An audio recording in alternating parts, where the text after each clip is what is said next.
करुणा करनवाल को इस कुर्सी पर सुबोध राय ने बिठाया अपने बीडीसी सदस्यों के माध्यम से। ये देशराज करनवाल उन्होंने अपने करने में कोई कमी नहीं छोड़ी, मुझे इतना परेशान। महिला को बनाकर बिठाकर उसको रबर स्टैंप बनाना मात्र ये व्यवस्था अब नहीं चलेगी। फिर गलत इल्जाम लगाने लगा उस पर, ये गलत लड़की है, यो घर पुलिस भेजने लगा, मेरे ठेकेदारों को भेजने लगा, धमकी देना, अखरी तेरे मम्मी को मारूंगा, तेरे रिश्तेदारों को मारूंगा, तेरे परिवार को मारूंगा, तेरी माँ को मारूंगा।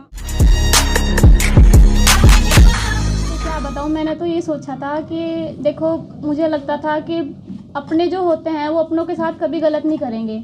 मुझे तो ये था कि मेरा सब कुछ काम वही देख रहे थे विधायक जी, कि कभी मेरे साथ कुछ गलत नहीं होगा। तो अब मैं सोच रही हूँ कि मैं खुद से अपना काम करूँगी और सभी बीडीसी मेंबरों को लेके सभी के काम होंगे, सारी जनता के जितने भी काम हैं मैं वो करूँगी।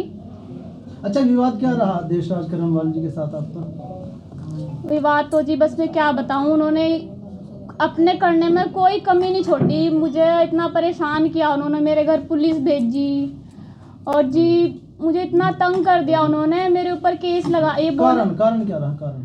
मेन कारण यही था और कुछ नहीं था। उन्होंने बोला कि जाति प्रमाण पत्र तेरी मम्मी, मतलब मेरी मम्मी का जाति प्रमाण पत्र उनके पास था। तो मैंने बोला कि मेरे भाई की पढ़ाई छूट रही है, मुझे वो जाति प्रमाण पत्र दे दो। तो वो 1 साल से मुझे लारा लगा रहे हैं, ऐसे ही कह रहे कि अभी देंगे, कल देंगे, नैनीताल रखा हुआ है, कहीं रखा हुआ है, सलमान के पास रखा हुआ है, ऐसे ऐसे बोल कर उन्होंने मुझे परेशान कर दिया। और फिर मेरे भाई की पढ़ाई छूट गई, 1 साल ख़राब हो गया उसका। तो मैंने बोला कि अगर मैं साइन करना बंद कर दूंगी अगर तुम ये जाति प्रमाण पत्र नहीं दोगे तो। जी, आगे से जो जितनी भी ब्लॉक की प्रक्रिया हैं वो सब मैं खुद देखूंगी और मुझे और किसी का साथ नहीं, बड़े बीडीसी मेंबरों का साथ चाहिए और अपनी भारतीय जनता पार्टी का साथ चाहिए। अगर मैं सबको साथ लेके पहले तो जितनी भी साइटें हैं वहाँ पे जाऊंगी, काम अगर अच्छे से कर रखा होगा सबने तो मैं उसको अनुमति दूंगी करने की, नहीं तो अगर काम अच्छे से नहीं होगा तो मैं उसको कैंसिल कर दूंगी। इस बारे में कुछ भी जानकारी नहीं है, यहाँ तक कि मेरे खाते में उनका ही नंबर लगा रखा था। और मैं भी बल्कि यही जानना चाह रही हूँ कि इतना पैसा या फिर जो भी लेन देन हुआ है वो कैसे हुआ है, क्योंकि मुझे तो पता ही नहीं है उस बारे में। मेरी चेकबुक, पासबुक सब उन्हीं के पास है। इनके पास? देशराज करनवाल जी के पास। जो बीडीसी उनका जो जितने भी उनके काम होंगे वो मैं सब करूँगी, क्योंकि मुझे तो उन्होंने ही बनाया है ना, तो मैं तो उनके काम करूँगी और उनको जनता ने चुना है, वो जनता के सारे काम होने हैं और मैं उनको कभी निराश नहीं करने की, ना ही वो मुझे करेंगे। मुझे प्राथमिकता ये रहेगी कि जैसे जितने भी ब्लॉक में काम आ रहे हैं वो तो होंगे ही, बाकी और जितनी भी योजनाएं हैं ना तो मैं उधर से वो भी लाएंगे हम, जिससे ज़्यादा से ज़्यादा विकास हो सके। देखिए, जनता को नहीं उठाना पड़ेगा, क्योंकि मैं पूरी कोशिश करूँगी अपने काम को करने की, मैं पूरी जी जान लगा दूँगी अपने काम को करने को, क्योंकि मुझे किसी से कोई पैसा नहीं चाहिए, मुझे तो बस काम चाहिए, विकास चाहिए। अच्छा, और वो मैं करूँगी। जो आपकी अगर गलत होंगे तो क्या ही कह सकते हैं इस बारे में। गलत के लिए आप कार्रवाई करने के लिए नहीं, कार्रवाई होगी उनकी, क्योंकि उन्होंने किया है ना वो कार्य। तो अच्छा, आप मानते हो भ्रष्टाचार हुआ है? भ्रष्टाचार तो हो रहा है कहीं ना कहीं। देखो, अगर गलत काम होंगे तो जांच कराएंगे। वैसे जहाँ तक की उम्मीद हो, अब तक जो काम हुए उनमें इतना कुछ गड़बड़ हुई नहीं है। प्रमुख बनाई उन्होंने और रखी घर में, झाड़ू लगवा, पोछा लगवा, रोटी बनवाई। उसका किसने? इनके ताऊजी ने, देशराज जी ने। अच्छा। हाँ, तो फिर कहना, मैंने कहा मका मेरा जाति का प्रमाण पत्र दे दो, मेरे लड़के की पढ़ाई रुक रही और मका एडमिशन हो जाएगा। कि वो तो नैनीताल है, यहाँ नहीं है, उसमें तो 2 लाख लगे हैं, उसमें यो लगा है, मुझे दिया नहीं है, वो मेरे बच्चे की पढ़ाई रहेगी। तो दस्तावेज अपने कब्जे में रखे करके? अपने उनके कब्जे में, हमारे पर नहीं आए हैं। अच्छा, हमारे पर नहीं आए जी।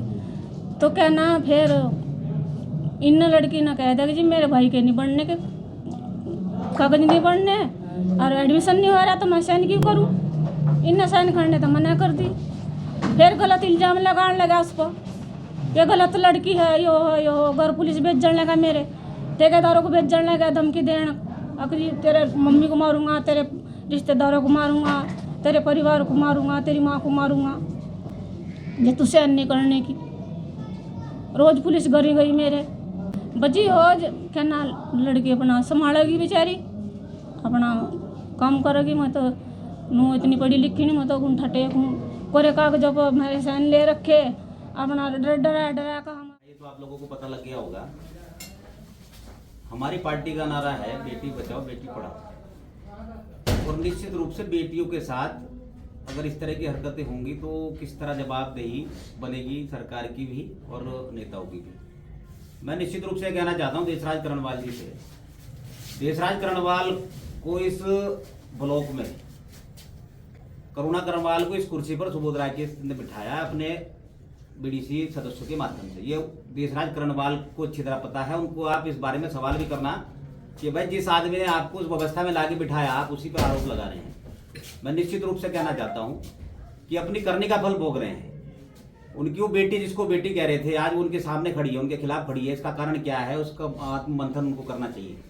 निश्चित रूप से जिस प्रकार का मैंने देखा, आप लोगों ने बताया कि क्या क्या उस लड़की ने बेटी ने उस समाज की हमारी वो बोला है कि क्या क्या उसके साथ किया गया है अत्याचार, तो निश्चित रूप से इस तरह की व्यवस्था कोई बर्दाश्त नहीं कर पाता है। मैं पार्टी के अपने सम्मानित नेताओं से और अपने माननीय मुख्यमंत्री जी से, अपने माननीय सांसद जी से और तमाम पार्टी के नेताओं से आग्रह करूंगा कि उनको भी इस बेटी का सहयोग करना चाहिए, क्योंकि पार्टी का जो हमारा नारा है उस नारे के आधार पर भी हमें आगे बढ़ना है। और समाज की बेटी है, हम निश्चित रूप से समाज की बेटी है और बेटी है, इस व्यवस्था के साथ हम अपने पूरे सिस्टम के साथ उनका सहयोग करेंगे इस ब्लॉक को चलाने के लिए, अपनी सरकार के माध्यम से, अपने नेताओं के माध्यम से। जब वो व्यवस्था इस प्रकार से चलेगी जिस प्रकार से पहले चलती आई है, लड़की पढ़ी लिखी है, समझदार है, उनको मौका मिलना चाहिए। महिला को बनाकर बिठाकर उसको रबर स्टैंप बनाना मात्र ये व्यवस्था अब नहीं चलेगी। वो कुर्सी पर बैठी है, वो खुद उस सिस्टम की मालिक है, तो आप उसको मौका दीजिए कि अपनी व्यवस्था को अपने आप को साबित करने का मौका उसको देना पड़ेगा। देशराज करणवाल जी आप क्या विषय नहीं है, ये उनका व्यक्तिगत जो लड़ाई हुई है जो उनके सिस्टम में है, उनकी रिश्तेदारी में ये बेटी आती है और उसको बेटी मान के ही उन्होंने अपने घर में रखा और बेटी मान के ही उन्होंने उनको चुनाव लड़ाने की बात उस समय की और व्यवस्था वो बनी। तो निश्चित रूप से बेटियों के साथ किस तरह का व्यवहार करना चाहिए इस विषय पर भी उन्हें आत्ममंथन करना चाहिए। और रही बात पार्टी की, करुणा करणवाल कल भी भारतीय जनता पार्टी की थी, आज भी भारतीय जनता पार्टी की है। व्यवस्था कल भी सरकार की उनके सहयोग की उनके साथ चल रही थी, आगे भविष्य में भी चलेगी, क्योंकि वो पार्टी की हमारी ब्लॉक भगवानपुर की प्रमुख है, भारतीय जनता पार्टी की प्रमुख है। तो पार्टी का सिस्टम है, पार्टी की व्यवस्था है। आदरणीय मुख्यमंत्री जी, आदरणीय तमाम नेता पार्टी के निश्चित रूप से उस बेटी को अपना आशीर्वाद देंगे और उसको इस व्यवस्थाओं को आगे चलाने में निश्चित रूप से सहयोग करेंगे। 2 साल तक लगातार नुकसान मेरे से जो सहयोग चाहिए, निश्चित रूप से जो मेरा अनुभव है इन व्यवस्थाओं में, मैं पूरी तरह से अपनी उस बेटी को बिल्कुल निश्चित रूप से इस व्यवस्था को चलाने में दूंगा। यहाँ पर भी मेरा सहयोग चाहिए। पार्टी के सिस्टम के साथ हम सब लोग चलेंगे। पार्टी से अलग कुछ नहीं है, पार्टी से बड़ा कुछ नहीं है, संगठन से बड़ा कुछ नहीं है। पार्टी हमारी, हम पार्टी के साथ व्यवस्था में हमेशा खड़े रहते हैं और पूरी उम्मीद मुझे इस आशा और विश्वास के साथ कि पूरा सहयोग भारतीय जनता पार्टी के सम्मानित नेताओं का इस बेटी को मिलेगा, क्योंकि जो हमारा नारा बेटी बचाओ बेटी पढ़ाओ, इसको हमें आगे बढ़ाना है और इसका मौका मिला है, सरकार को भी मौका मिला है और हमारे सम्मानित नेताओं को भी मौका मिला है। और कहीं ना कहीं हमें हमारी आवश्यकता जहाँ पड़ेगी तो हमें भी मौका मिला है। तो इस व्यवस्था को लेकर पूरी तरह से इस बेटी के सम्मान के लिए हम आगे बढ़ेंगे और इस ब्लॉक की जो व्यवस्था है 2 साल में जितनी बिगड़ी है उस व्यवस्था को सुधारने का प्रयास उसके माध्यम से ब्लॉक प्रमुख करुणा करणवाल के माध्यम से निश्चित रूप से होगा। उसमें हमारा जो सहयोग चाहिए वो हम उनको निश्चित रूप से देखिए। चाचा भतीजी का विषय तो बात की बात है। हम फिलहाल आज की डेट में करुणा करणवाल हमें अंकल बोल रही है, हमें चाचा बोल रही है, तो वो भी हमारी भतीजी है, तो निश्चित रूप से समाज की बेटी भी है। तो हमारा भी फर्ज बनता है कि उस व्यवस्था को, उसके सम्मान की लड़ाई को हम उनके साथ खड़े होकर लड़ें। जहाँ हमारी आवश्यकता है निश्चित रूप से हम उनके साथ रहेंगे। इस व्यवस्था में सुबोध राकेश अब तक जो ये घटनाक्रम रहा है, इसमें किसी का दोष नहीं है, ना कि सुबोध राकेश का, ना किसी ममता राकेश का, ना किसी अन्य नेता का। इसमें दोष रहा है तो मात्र इस व्यवस्था को संभालने वाले नेता का, जो आरोप लगा रहा है कि आज सुबोध राकेश ने ये कर दिया। मैं कहना चाहता हूँ देशराज करणवाल से कि जो व्यक्ति अपने घर की व्यवस्था को भी नहीं संभाल पाता है, वो बाहर के सिस्टम को क्या संभालेगा, क्या राजनीति करेगा। मैं उनको बताना चाहता हूँ कि उनको अपना आईने में चेहरा देखना चाहिए कि उन्होंने कितनी बड़ी गलती करी है। इतनी बड़ी व्यवस्था पार्टी ने उनके हाथ में दी और उस व्यवस्था को वो संभाल नहीं पाए, मात्र एक लालच के चक्कर में। लड़की उनके परिवार की, उनके रिश्तेदारी की, वो उनको बेटी बोल रहे हैं, तो बेटी की तरह उसको सम्मान देना चाहिए था और जो सम्मान उसको मिलना चाहिए था, ब्लॉक प्रमुख की कुर्सी पर वो बैठी है, तो जो सम्मान ब्लॉक प्रमुख को एक मिलना चाहिए वो सम्मान उनको करुणा करनवाल को निश्चित रूप से मिलना चाहिए था। वो कहीं ना कहीं जैसे आप लोगों के माध्यम से हमने देखा भी सुना भी है, कोई बेटी क्या बोल रही है, वो सम्मान की तो बात छोड़िए, बहुत ज्यादा अपमानित किया करने का काम उन्होंने उनको किया है। थाने तक बात गई है और अन्य डराने धमकाने की बात हुई है, बहुत सारी चीजें आई है, चरित्र पर उंगली उठाने की बात हुई है। तो मैं जहां तक समझता हूँ ये एक सम्मानित नेता का काम नहीं है। बेटी है, बेटी बोल रहे थे तो बेटी की तरह उसको रखते, बेटी की तरह सम्मान देते, तो निश्चित रूप से उसी तरह से उनका भी सम्मान करते। अच्छा।